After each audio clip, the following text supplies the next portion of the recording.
এক ভাই প্রশ্ন করেছেন, মহিলারা বাড়ি বাড়ি তালিম করে কি জায়েজ কিনা, প্রতিদিন ডেকে নেয় তা কি ঠিক? তালিম দেওয়ার কাজ মহিলাদের না, পুরুষদের। কাদের? মহিলারা বাড়িতেই বসবে। তবে কোনো নেককার মহিলা যদি বুজুর্গ মহিলা হয়, কিছু জানে, বাড়ির মেয়েদেরকে নিয়ে তিনি তালিম দিতে পারে। কিন্তু স্বামীর সংসার বাদ দিয়া মুরাদনগর একটা যাবে, দেবিদ্বার একটা যাবে, ক্যান্টনমেন্ট, এগুলো ফাহেশ কাজ, শরীয়ত বিরোধী কাজ। মোল্লারা কি নারী বিদ্বেষী? মোল্লারা ক্ষমতায় গেলে কি হবে? নারী অধিকার। দেখেন মোল্লা কারা? মোল্লারা যদি যায় ক্ষমতায়, নাস্তিকরা যাবে গোল্লায়, ঠিক না? এই জন্য নাস্তিকরা এসব কথা বলে। দেখুন, ইসলামী যদিও ওলামায়ে কেরাম, ইসলামপন্থীগণ ক্ষমতায় যায়, কোরআন হাদিস শরীয়তের বাইরে যেতে পারবে? কোরআন হাদিসের কোথাও এটা নাই যে মহিলারা শুধু ঘরেই বসে থাকবে। কোরআন সুন্নাহ মোতাবেক মহিলারা ব্যবসা করতে পারবে, পর্দার সাথে চাকরি করতে পারবে, বিশ্ববিদ্যালয়ের প্রফেসর হতে পারবে, বৈমানিক হতে পারবে, ডাক্তার হতে পারবে, ইঞ্জিনিয়ার হতে পারবে, যুদ্ধের ময়দানেও তারা কাজ করতে পারবে। অতএব মোল্লারা ক্ষমতায় গেলে নারীদের অধিকার কি হবে? নারীরা বরং তাদের ন্যায্য অধিকার পাবে। এখন তো ন্যায্য অধিকার পায় না, এখন তো নারীরা নির্যাতিত হয়। বরং এই শরীয়ত বিরোধী যে আইন করা হয়েছে, মহিলা ও শিশু নারী বিষয়ক আইন, এটা হচ্ছে একটা ইনজাস্টিস, অবিচার। দেখা যায় একটা মেয়ে তার স্বামীকে ঝাড়ু দিয়ে 10টা বাড়ি দিছে, পুরুষ নির্যাতন মামলা নাই, কিন্তু স্বামী একটা ধমক দিছে জোরে, বউ যে আদালতে বলছে আমারে মারছে, মামলা 6 মাস, কোনো জামিনও নাই। এটা কি আইন হইল? কথা তো মোল্লারা ক্ষমতায় গেলে নারীদের অধিকার আরো সংরক্ষিত হবে, সুসংহত হবে। বাংলাদেশি বিশ্ববিদ্যালয়গুলোতে যেভাবে ছাত্র রাজনীতি করা হয়, দলীয়ভাবে যেভাবে প্রভাব খাটানো হয়, এরকম ছাত্র রাজনীতি কি বিশ্ববিদ্যালয় সমূহের প্রয়োজন আছে? আপনার মতামত জানতে চাই। আচ্ছা ভাই, পৃথিবীর কোন দেশে, কোন বিশ্ববিদ্যালয়ে ছাত্র রাজনীতি আছে দেখান তো? শুধু বাংলাদেশ। তবে পৃথিবীর প্রত্যেকটি বিশ্ববিদ্যালয়ে ছাত্র আন্দোলন আছে। ছাত্র আন্দোলন আর ছাত্র রাজনীতি এক জিনিস।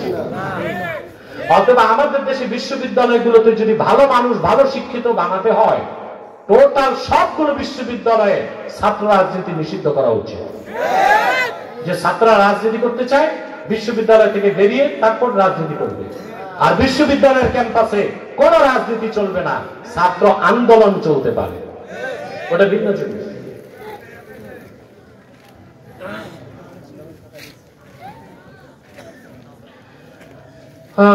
এক ভাই প্রশ্ন করছেন,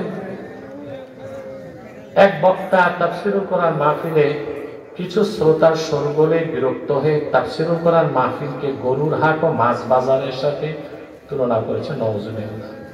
আমার প্রশ্ন হলো, যে বক্তা তাফসীর মাহফিলকে নির্দিষ্ট জায়গার সাথে তুলনা করে, এই ব্যাপারে আপনার মতামত জানতে চাই। ভাই, এক লোক বাম হাতে মদ খেতেছিল, তো মলি সাহেব কয়, বাম হাতে খাও যে মাকরু জানো না, খায় কি? তুমি যে ব্যক্তির প্রশ্ন করছে, এ তো বড় বড় কুফর করে বসে আছে, ওদের খবর নাই কি একটা গুনাহ করছে, এটা নিয়ে তুমি প্রশ্ন করতেছো। আর এরকম বলা উচিত না। কোরআন হাদিসের মাহফিল হচ্ছে বেহেশতের বাগান, সেটাকে কোনো হাট বাজার বা মাছ বাজারের সাথে তুলনা করা যায় না। এগুলো আমাদের উইতের কত রাকাত? 3 রাকাত। 1 রাকাত কোনো নামাজ নাই। আল্লাহ হাবিব সাল্লাল্লাহু আলাইহি ওয়াসাল্লামের হাদিস নাসাই শরীফে আসছে, বুঝলেন? উইতরুন নাহার হচ্ছে মাগরিব 3 রাকাত, আর উইতরুল লাইল হচ্ছে ওইতের, ওটাও 3 রাকাত। কয় রাকাত? 1 রাকাত কোনো নামাজ। নামাজে হাত কোথায় বাঁধবো? আপনি যদি পুরুষ হন নাভির নিচে, মহিলা হইলে বুকের উপরে। এখন আপনি চিন্তা করেন আপনি কি?